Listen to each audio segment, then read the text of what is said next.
you got to do. Touch. Just touch. There. Okay. Fan brush. Paint thinner. I want to thin this paint. I don't want to thin it as thin as ink, but I want it much thinner so it'll slide easily. And up here, and with some little doers hanging off this tree here. See, just a few little things. There they come. There. But isn't that a simple little way of making a gorgeous little seascape? It really works well.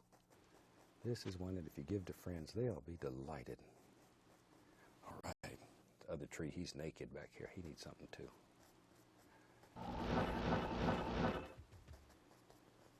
Something like so. Okay, that gives us a basic little palm tree. Very simple one. So I tell you what, let's come up here and take the contact paper off and see what we got. This is the moment of truth. Isn't that fantastic? It's a beautiful way to make a very effective little seascape. I hope you try it. And from all of us here, I'd like to wish you happy.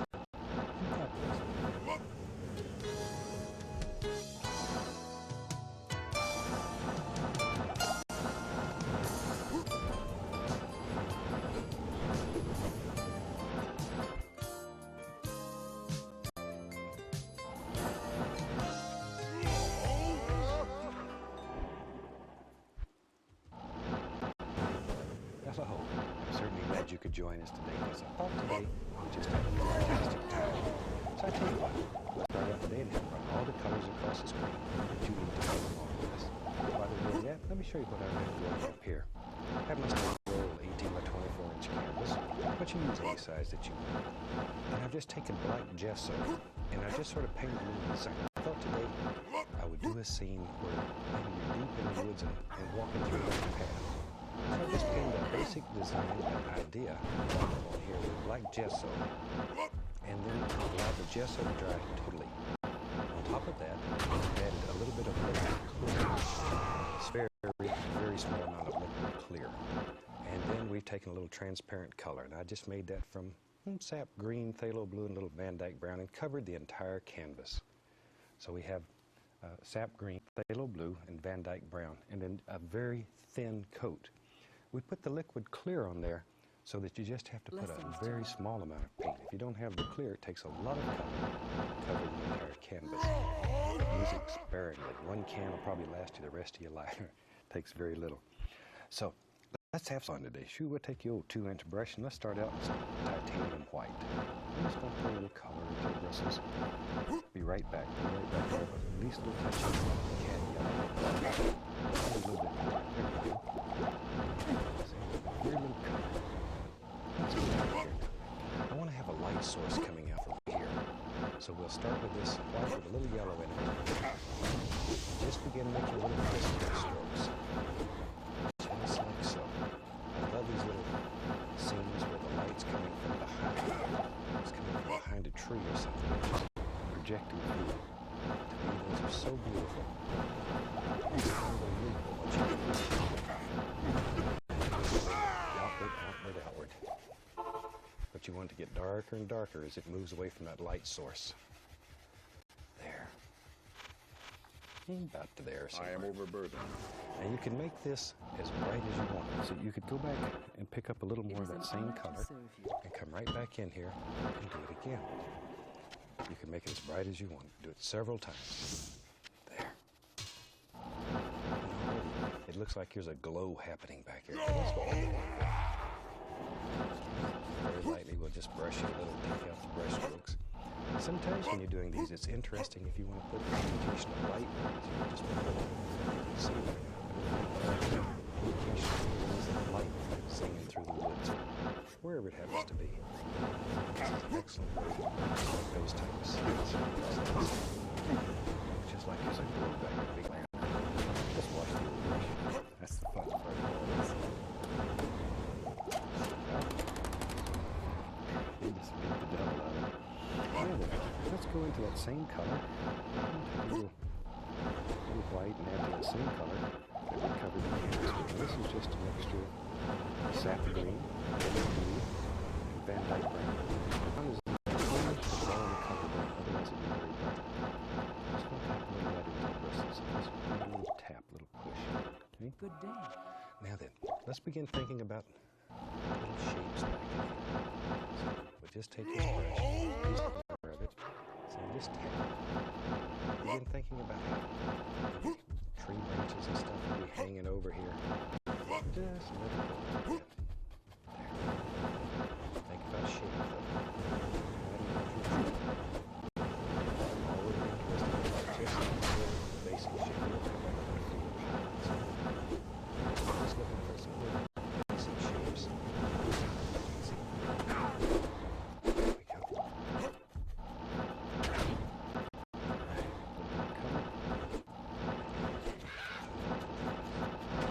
Already it begins to give an impression of this weird.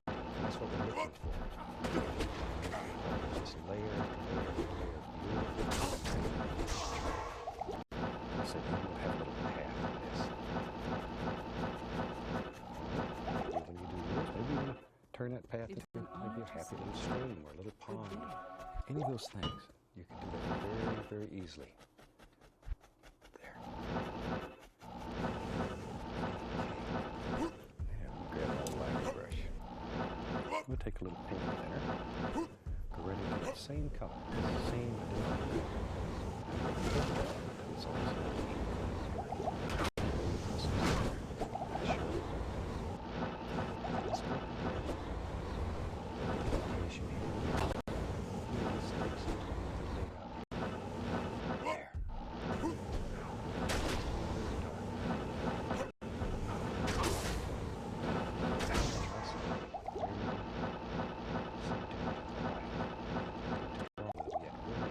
Blessings to Part back here that gets a little farther away, and they'll be a little stronger.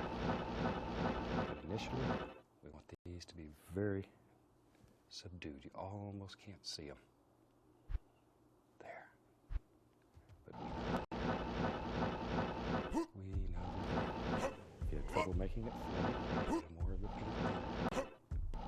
It's thin paint. Slide right over the top.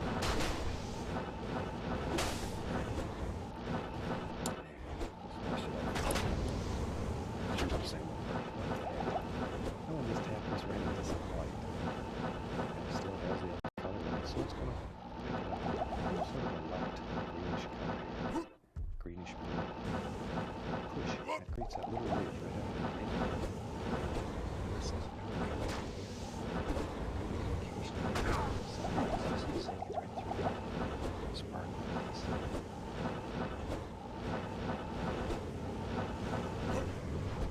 of shape and form. It's most important.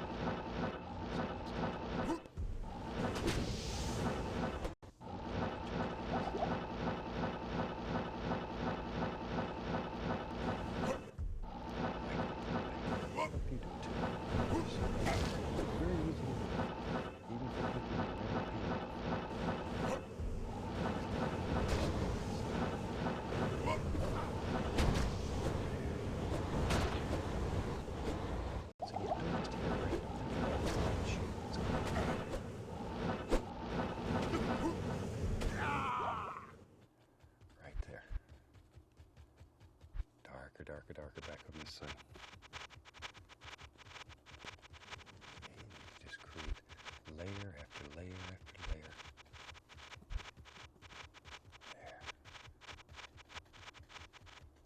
There. Sometimes you get excited when you do this and just want to cover everything up because it works so well. And it's so beautiful. We want to add at least a little touch of yellow to that. There. Just begin changing the flavor tiny bit. Tiny bit. I can't carry anymore.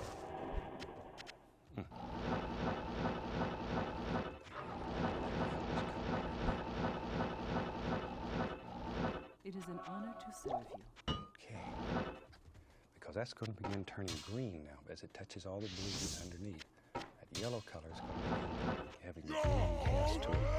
And we want these little trees to be.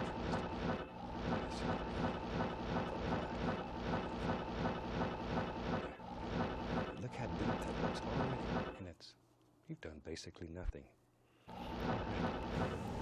right. Tell you what, let's start on the other side over here. Several brushes going. I'm just going to go back in that dark color.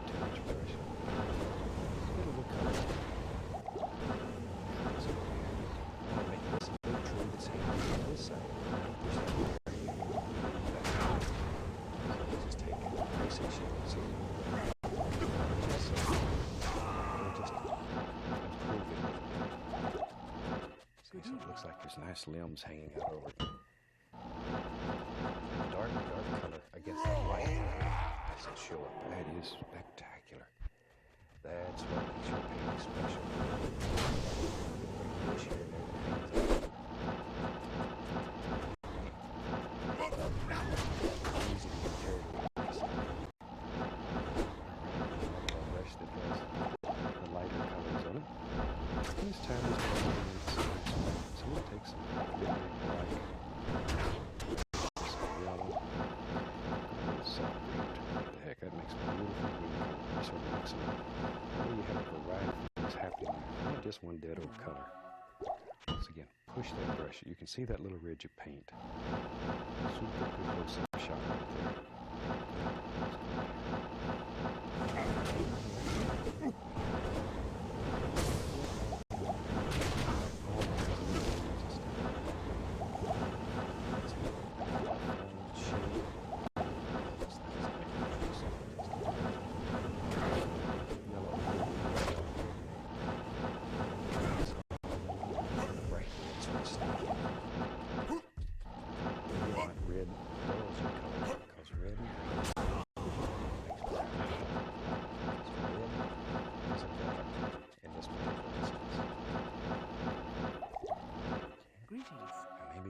This is a different little doer here. So we'll change the color just to let them stabilize and indicate.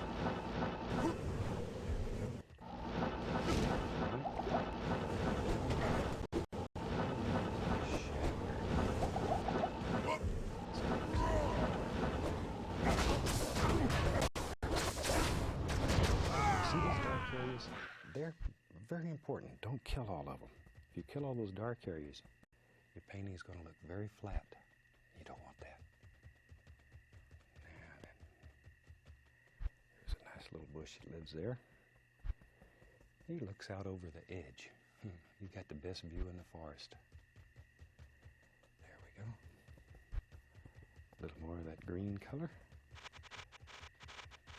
And maybe there's just a happy little bush that lives. Yep, right there. Just layer after layer after layer. Do one bush at a time. Don't get greedy. I am overburdened. We get in a hurry and we try to do too many at once. Just do one at a time.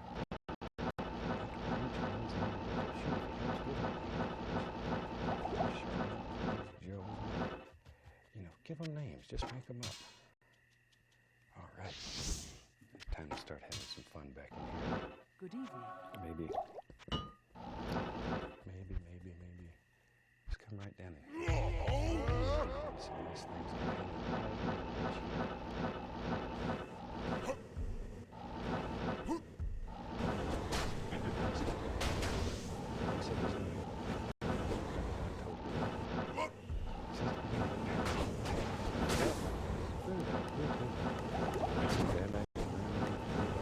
Just mix them.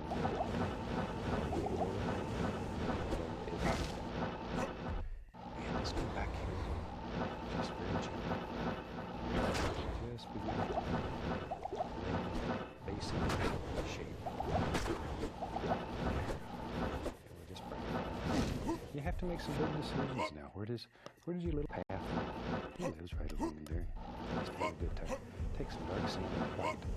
Mix it together, but don't overmix it. Cut off the This is barely touching. Just let it graze. It is an honor Barely to graze, serve. so it picks up on those high spots. Let it graze. Want this brighter back here because that's where our light is. And as we move away from that, we're going to let it get darker and darker. There we go. Just barely let it graze. It's just like mountains. It's just like shoot, I tell you what. Maybe it rained last night. Let's take a little touch it. Touch it, buddy. Let's put it straight down. See, when you do these things, you start seeing all kinds of little things happen. And when you see them, use them. Straight down, very gently go across. Very gently go across. We're going to make us some water back here. Make us some water. You can do that. Decide how many puddles want to be. Just put some water. See there?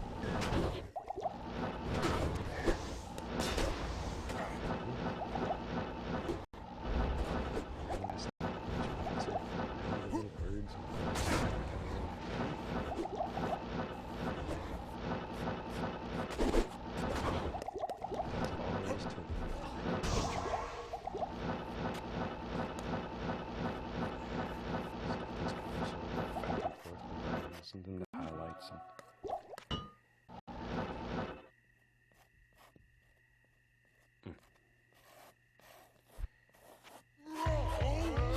the path just begins going on.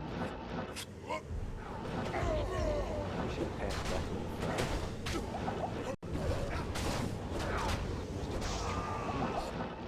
Just come right over the top. How may I help you?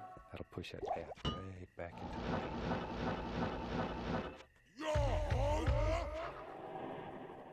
Maybe over on this side.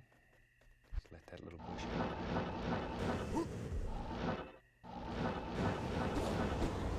It's time to get into some nice big trees over here. We'll go back to our brush that has the dark color. Begin thinking about some basic shapes. Just let them come right out. Push all that area back in there.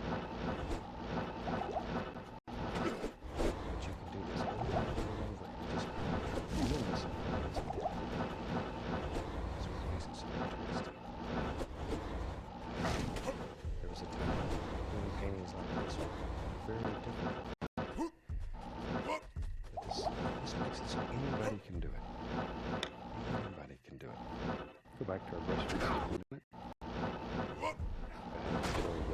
Yellow open. Red, yellow, all the nice colors move. Let's go back up here.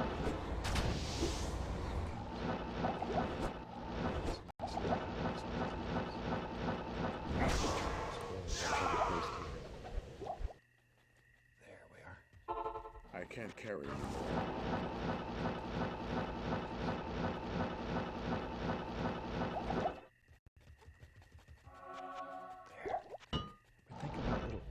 Don't just hit it random. I know I keep saying that, but it's so important. Think about the shape.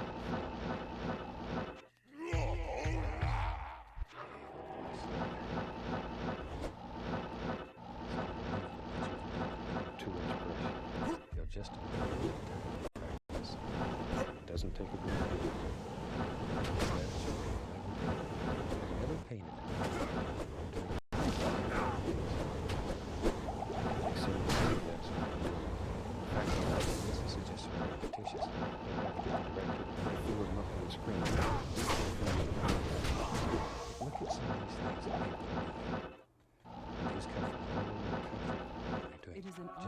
Marvelous things that I've never dreamed of doing. I'm so proud of people who are doing this. Maybe you'll see me paint. Maybe you'll see me photograph. Maybe you'll just send me a photograph next time. As we put these together, see what everybody's doing. That's super. That makes all this worthwhile. Doing this, enjoying success.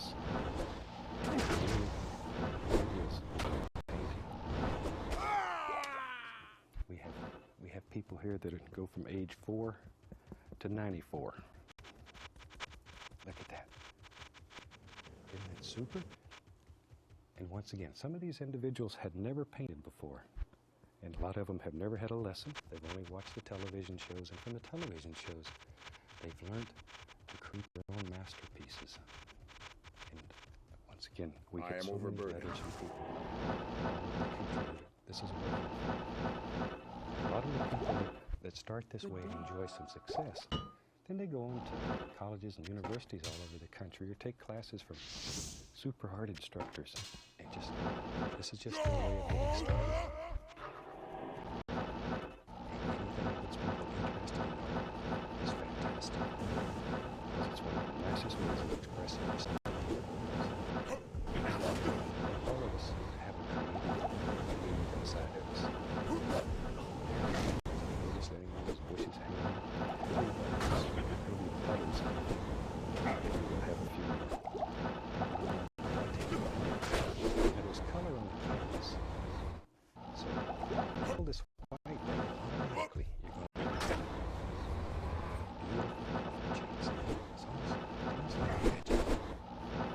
this in front of friends and relatives and family.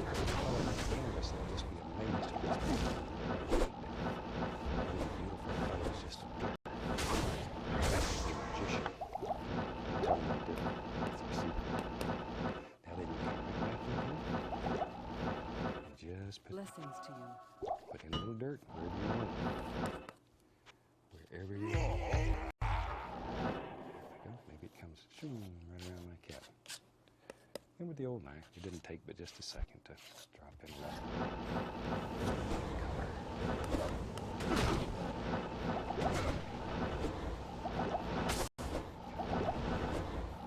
You don't try to just copy exactly. Your puddles look like these puddles. They look better. Just everybody's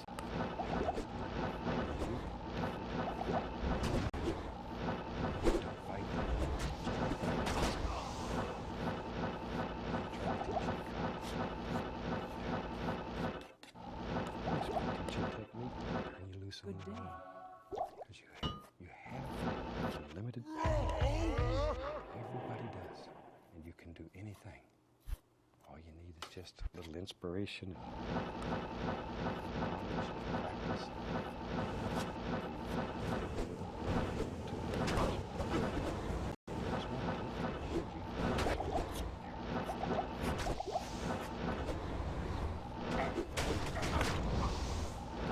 The first step of accomplishing anything is to believe that you can do it. And I know you can. You certainly know you can. Let's have another puddle. I like this puddle. Come on. Here's a heavy little puddle that lives right here. You just once again, just pull straight there. It's up near that brown. Use it. It is an honor to You can serve. always add a little blue if it gets too bright. Take a little bit out of there and dull it right down.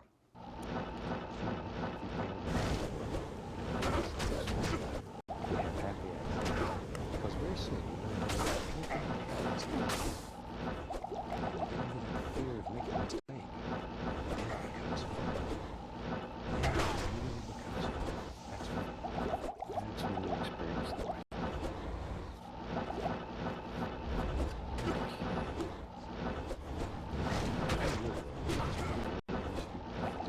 Maybe you don't want to know. The sun shines all the time where you're at. And you don't have any little rain puddles. It's up to you. If you do want to, now you know how. Look at that, though.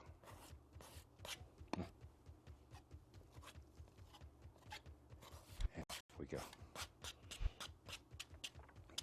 Okay, maybe in our world, maybe we can see the indication here and there. Take a little brown and white on the fan brush. I can't carry Maybe anymore. back in here, you can make out the indication of a little tree trunk that lives back in here. Just a little. There. Just a little indication. We're going to cover it up. We'll take a little of that black, Blessings sap to you. green, cad yellow ochre. Just mix them on the brush. And we'll come right in here. And let's just begin putting in all kinds of leaves and things like that wherever we think they should live. But layer after layer. Let a little bit of that trunk show through. Don't want a whole bunch. There.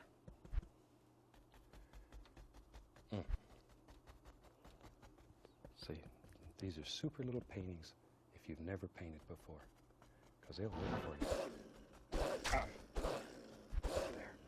Learn that and I used to teach all over the country. A lot of times, people would want to paint something that was too difficult for their first painting. So look for a painting that works pretty good the first time, so you'll have some success. I want you to have success on your first couple of paintings, and that way you'll know that you can do it, and you'll do 1,000,000 paintings, or at least 100. There we are. Now then, maybe in our world, let's get crazy. We got a minute or so left here. Maybe in our world, there lives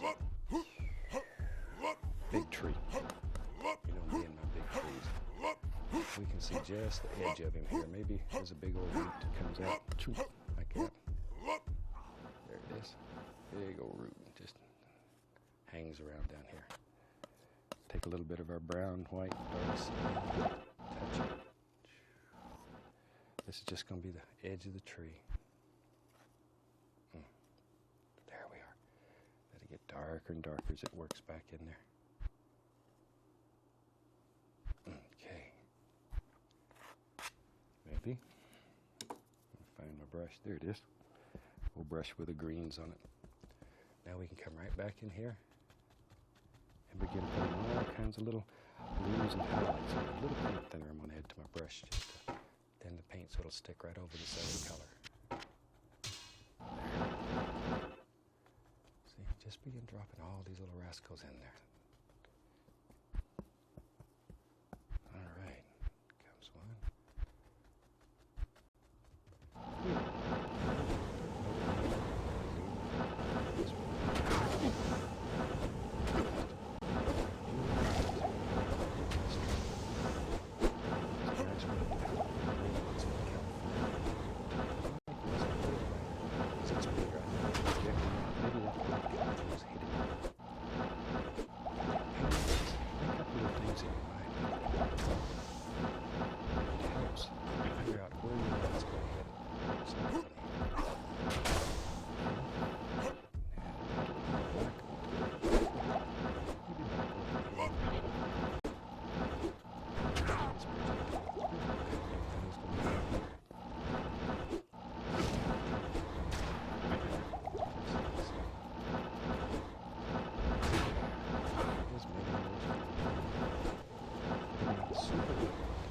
Tremendous amount of trees and bushes very easily, very quickly.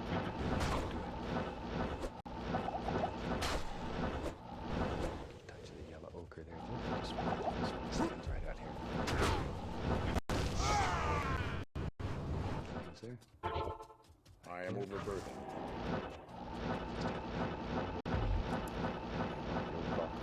It's about time to go for the day. As we finish up here, we'll take. Maybe there's a little limb that hangs out here like that. We'll put us a little limb.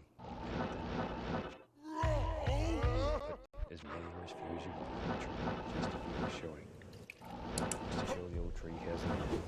I think with that, we're going to finish almost here. I'd like to finish painting.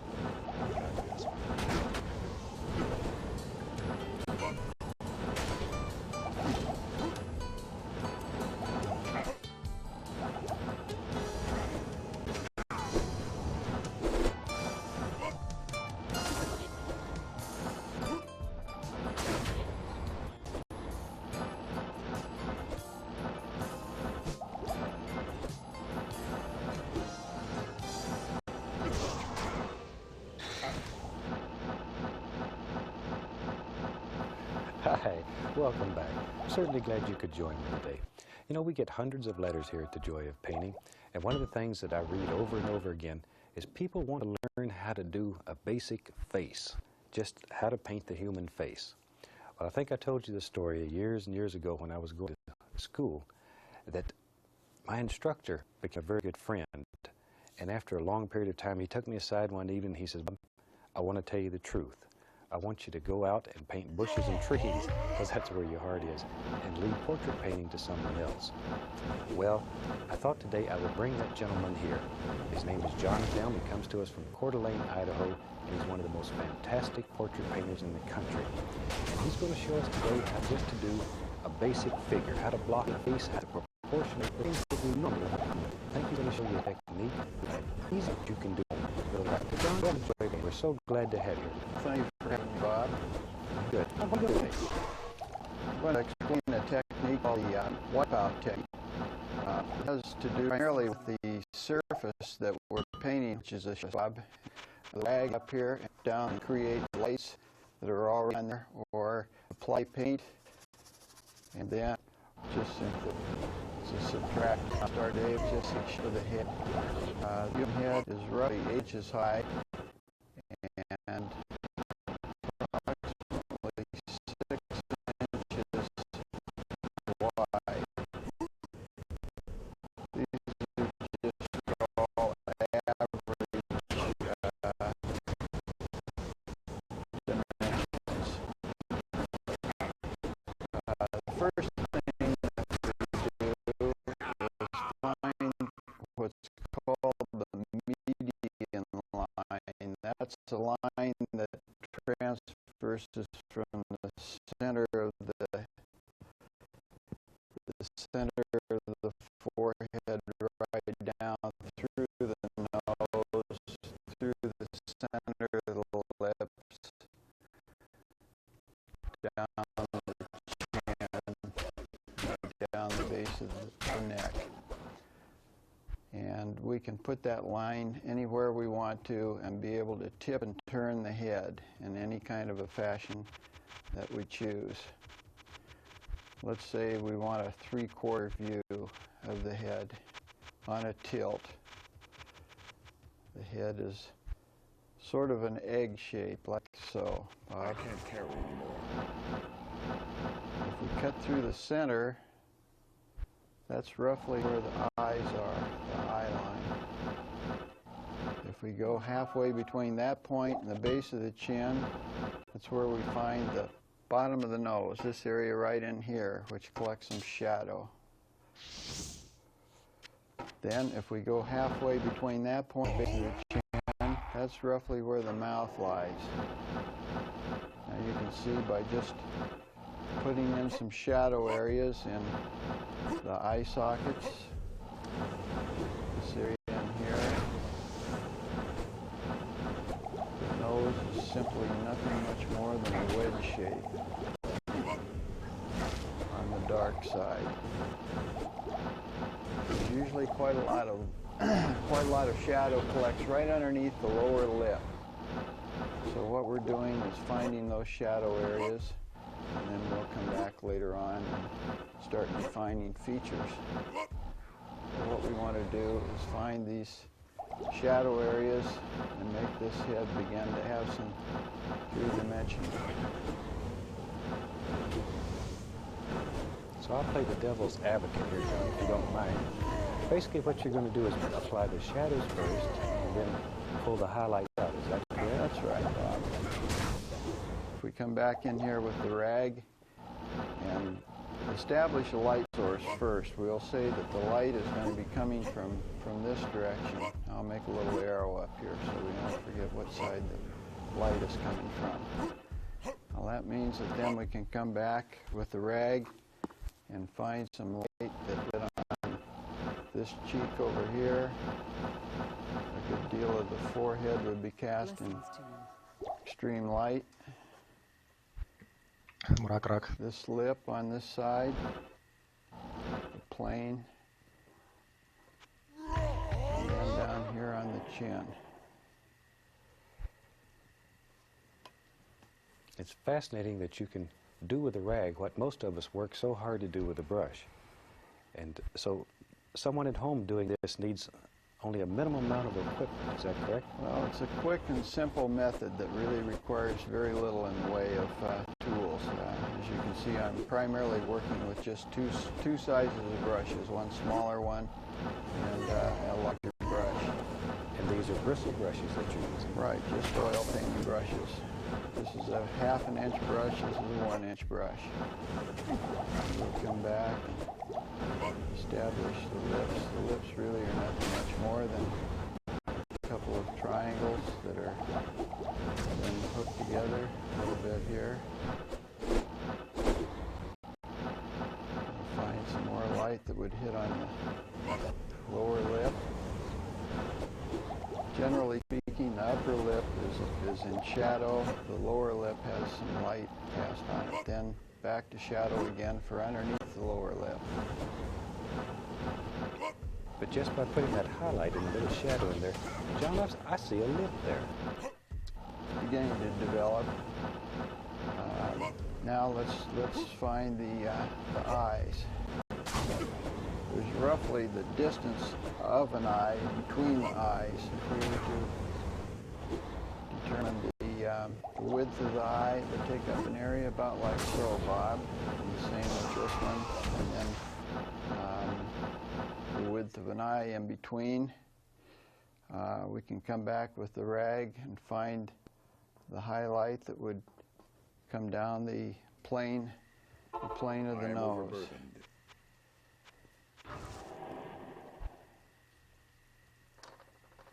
I'll be Find done. a little more dark underneath the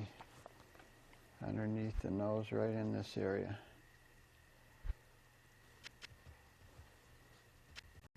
Now, the corners of the mouth really control expression. If we want to find a smile, Good evening. we can move this paint around, and first thing you know,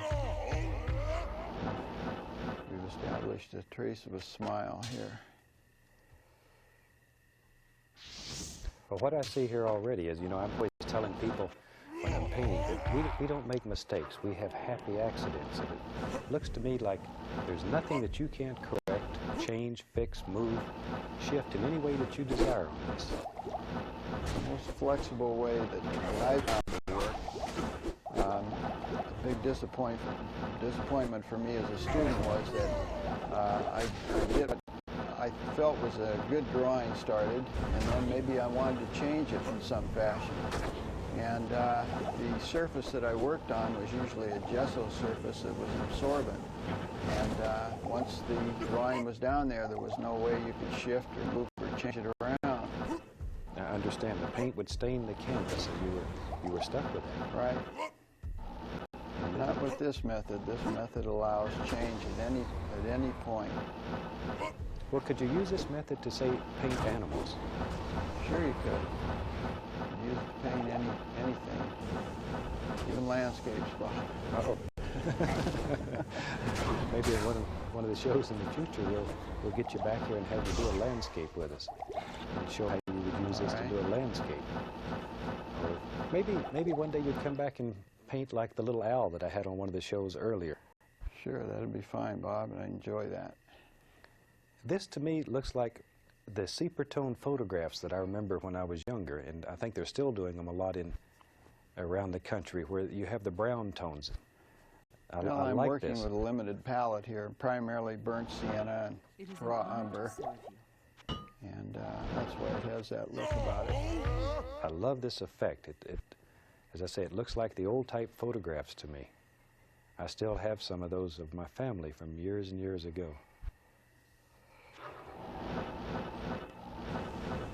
This is just defining the nose, and They say that the nose is just a basic wedge shape. And come back and find a few more values. Just a trace of the nostril.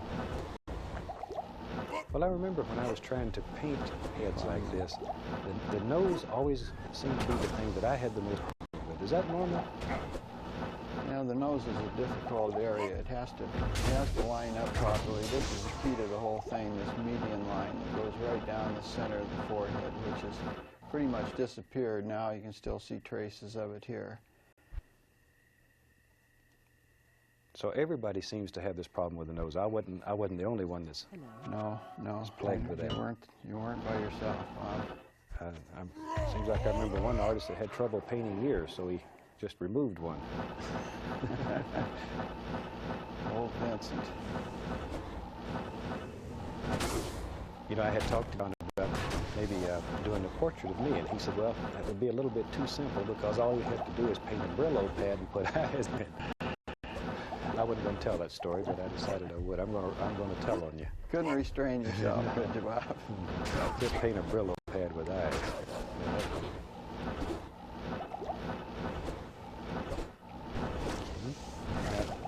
Did you just put some eyes in there?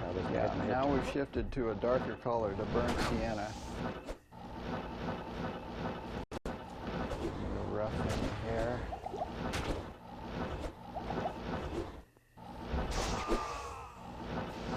Almost taking on a clown-like appearance here, isn't it, Bob? Mm-hmm. It really is. Good evening. I like that, though. I like the colors that you're using. The earth tones are so pretty. Here's another area where expression lies in the eyebrows. Then by changing the eyebrows, you can actually change the expression of the whole portrait. You sure can. Let's do it. Okay. You mean at this point now, you can still, with this technique, change your mind, or you could turn this person and give him a different expression. Any kind of an expression. Let's say we want to go from a smile to a bit of a frown. Let's try that. We'll move the mouth up slightly, turn down the corners. It is an honor to serve you.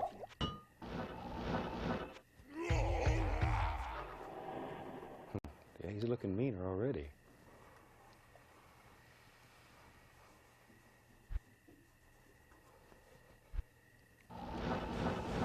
Find that line that sometimes goes from the wing of the nose down to the corner of the mouth. You almost have an open mouth, screamy kind of a look now.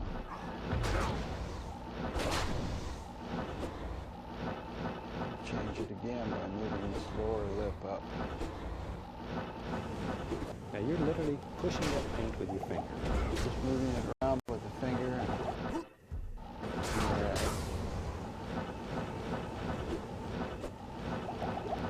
Now, is there any special type of rag that you need for this, or just a cotton rag. Acrylics don't work real well. They're not absorbent enough.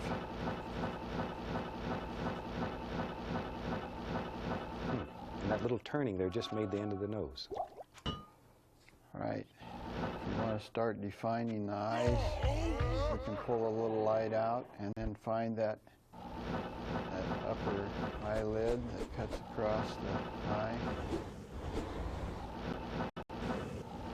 Turn that dark in here. It just sort of happens.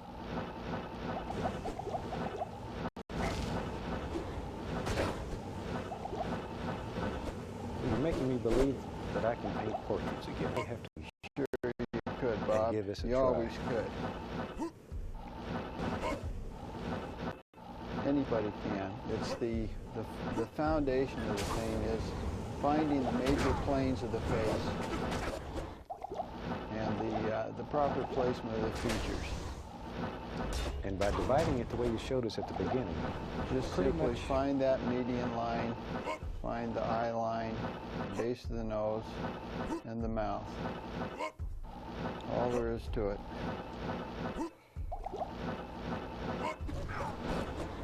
I'm fascinated with the way you keep changing this person. I've seen 2 or 3 different people here already, different expressions, and you can still move the paint.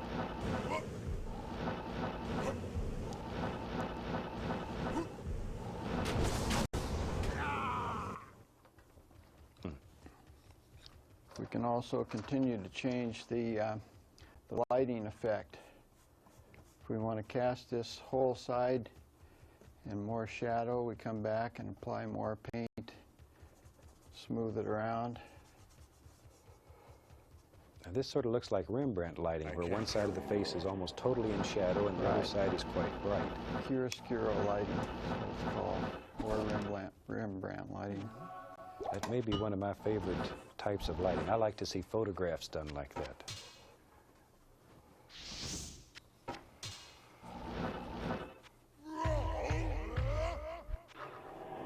Now you're painting on a masonite panel today, if I'm not mistaken. That's right. It has 2 coats of gesso on it and then a coat of shellac. And the shellac is what allows us to move the paint around so quickly and easily. Okay, now we're getting into a neck. Neckline. Over here, trace of a shoulder.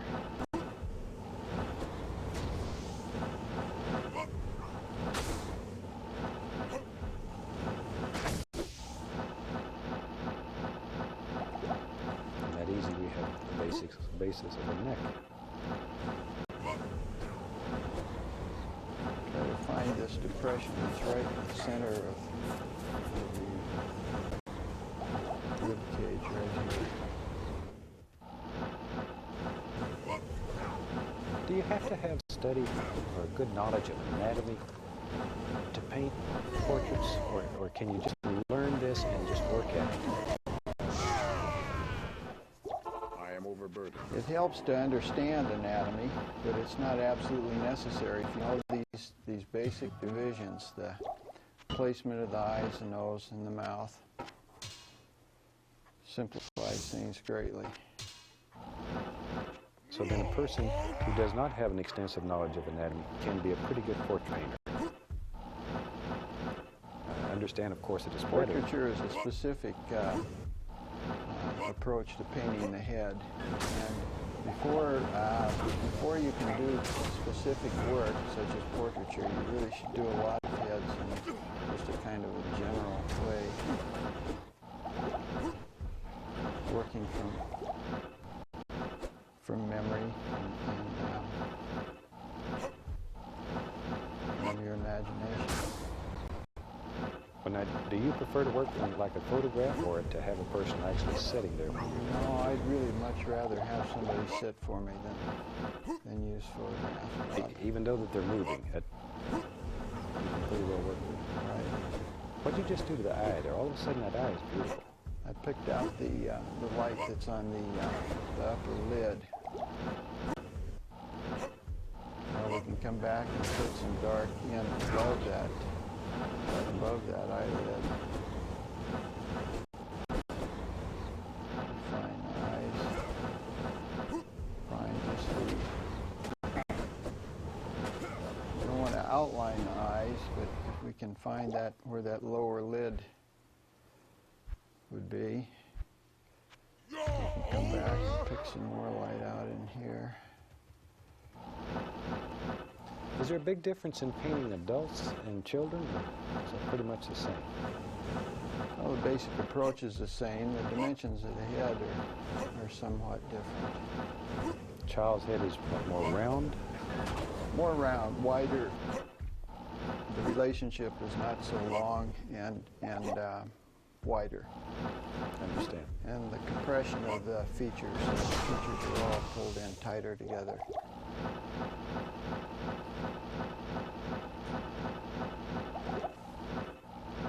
It is an honor to serve you.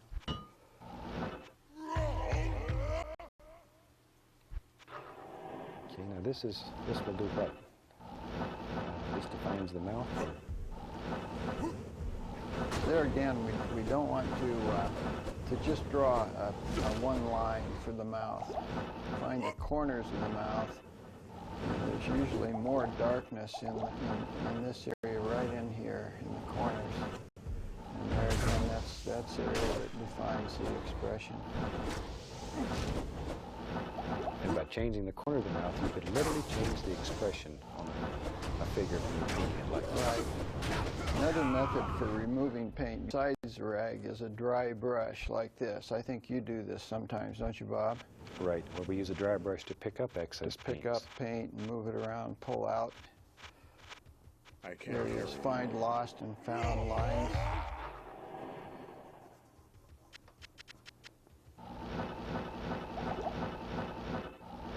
And you're going to pick out some more highlights now around Some more lights right in here. right around the chin area. Maybe darken this lower lip slightly.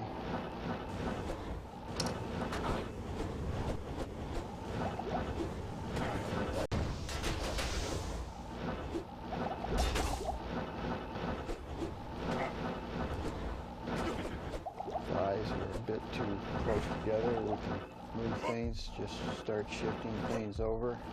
You mean you can literally take a brush and move his eye?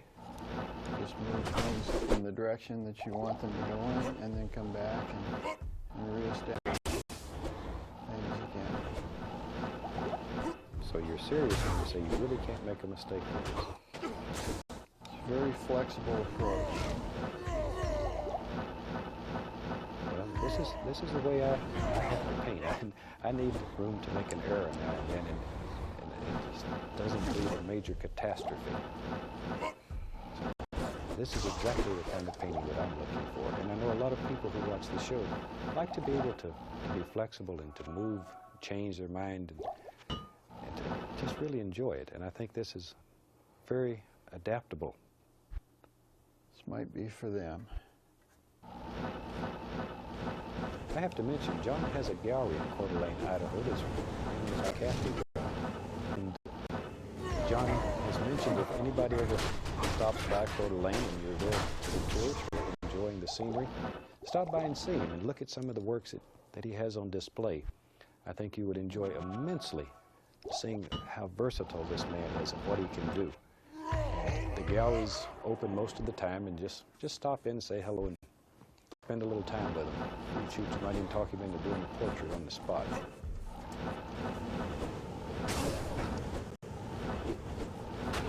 How are we doing? John laying in a little hair now? Working in the hair, right. This changes the appearance greatly. No Brillo pad, huh? No Brillo pad today, Bob. Maybe another day. I'm never going to forget that. And tells me all he has to do is paint a Brillo pad with eyes, and he has my portrait. Maybe I'll have to change my hairstyle in the future.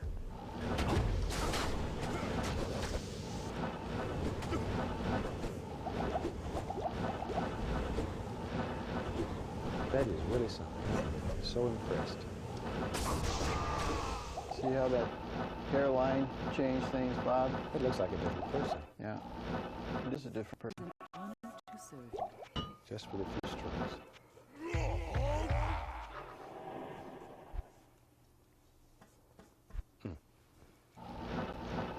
Totally different person. Get back in here now and pull out some highlights.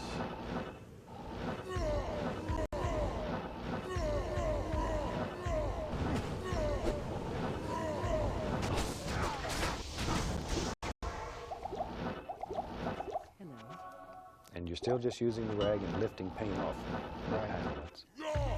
Same procedure all the way through. We haven't really changed a great deal.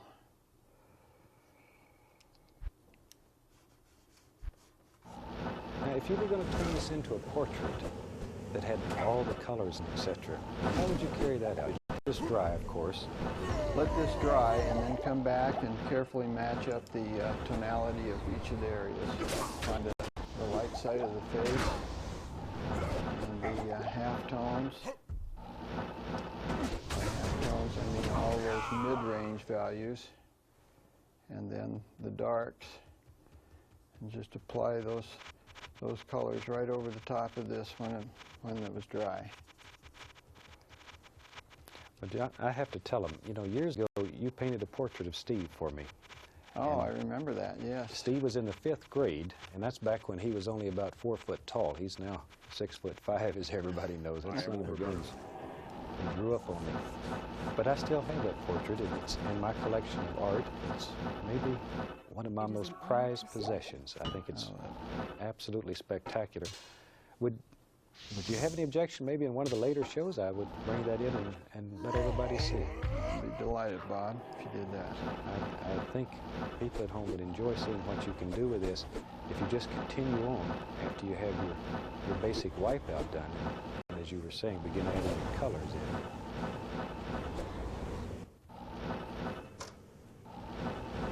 We don't have time to narrow this head down a little bit. A little more cheekbone.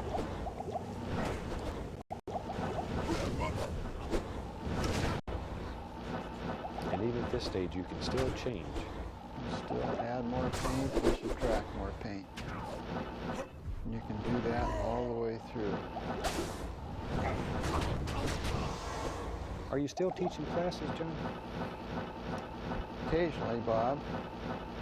I don't teach as much as I used to, but How may I help you? I still enjoy teaching the basic instruction.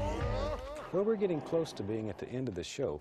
I'd like to have them put up on the screen a couple little paintings that you brought with you. There's one of me that you did, and that was from a photograph and the way I looked several years back.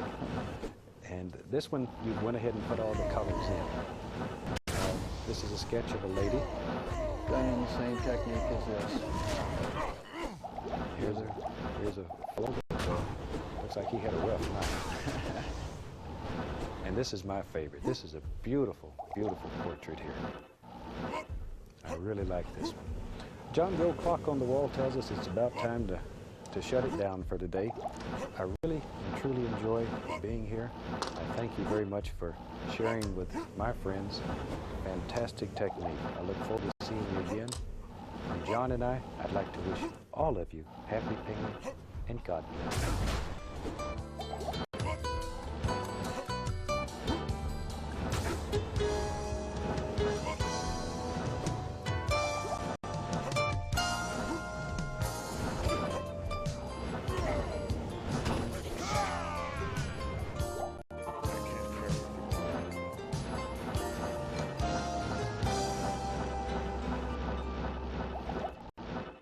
Welcome back. I'm certainly glad you could join us today. Afternoon. Today is the last show of the 31st series. So let's start out and have them run all the colors across the screen that you need to paint along with us. While they're doing that, let me show you what I've got done today.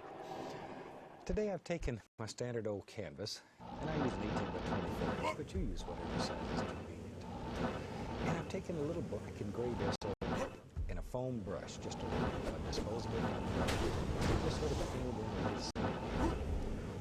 These little cracks, I just took a natural sponge and just daubed. That's all it is. Let that dry completely. Canvas. Very thin coat of liquid clear. So it's all wet and ready to go. And I'll show you a nice way. Just a gorgeous little painting. It's very simple. Let's start out today. I'm going to start with a small amount of the Indian yellow. Don't need much, just a little. 2-inch brush. Indian yellow is very transparent, so you can just paint it right over everything. Doesn't matter. Doesn't matter. Just let it go like something. There, like that. That's all.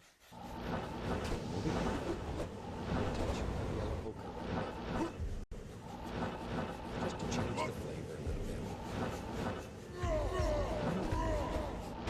Two. You decide what colors you want to use, how strong you want them to be, how weak. It's up to you. Up to you. About like that, maybe even up to crimson. Like there. But this way, and you just make a little crisscross strokes very easy. All these colors we're using are transparent enough that you can still see the gesso right through it. So there'll be a dot, no hurt effect. Just paint that over anything that's in here. So now that we have pretty much like the sky, we can kind of mix up just a little bit blue, crimson. A little blue and crimson, a little lavendery color. But I just to lead to the crimson side, so I'll get many times more crimson into it.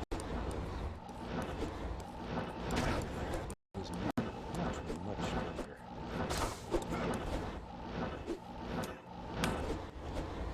Let's take a little bit of the color. You have to wash the brush out. And we'll go right up in here. And let's just fill in the rest of the sky. Let's think about that. This is just a very pretty. Painting right over liquid clear. It is an honor to serve. Be sure your brush is dry before you paint thinner. Liquid clear and paint thinner have a violent reaction, so you don't want to put them together.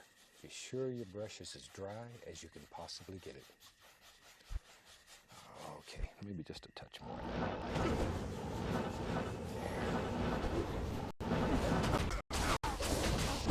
That is a beautiful color. I like that. I really like Blessings that. to you. Purple, whatever you want to call it. Crimson, that's what it is. Time to wash the old brush. That's the part that's supposed to okay. So the old brush you put in this one. Take a shake of the excess.